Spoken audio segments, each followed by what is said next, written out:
cái đài tiệt ra ai ta khơi cái đá mauพญาmau bong bong គឺកាន់តែភ័យហើយพญาមកសួរខ្ញុំហើយចានេះគឺជាកដាឆាទុងឆាឆងគីខំសាសាចនអានេះគឺណៃនោះសាចនប្រាប់ជាមុននៅស្អីគេខំសាពិនិត្យអីគេឆងគីទៀងទាត់ឆាទុងឆានីឡានអញ្ចឹងនៅក្នុងប្រទេសកូរ៉េគឺបាឡានតូច2ឆ្នាំគេពិនិត្យម្ដងអញ្ចឹងគឺគេប្រាប់មុនទេថាវាចិត្តដល់ពេលវេលា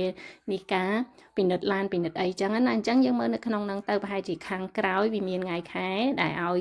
ត្រូវទៅពេលណាដាច់ពេលណាអីអញ្ចឹងបើបានទទួលហើយយើងមើលថ្ងៃខែហ្នឹងទៅហើយយើងត្រូវទៅមុនពិនិត្យមុនទៅពេលមានប៉ែលអីយើងឆ្លៀតទៅបងប្អូនបើសិនបើយើងអត់បានទៅពិនិត្យទេគឺគេផាកពិន័យយ៉ាងច្រើនណាស់គឺគេផាករហូតដល់60ម៉ឺនណាបងប្អូនអញ្ចឹងបើយើងចង់ទៅយើងកក់វាមុនឬក៏មិនបាច់កក់ក៏បានដែរយើងទៅកន្លែងនោះតែម្ដងទៅ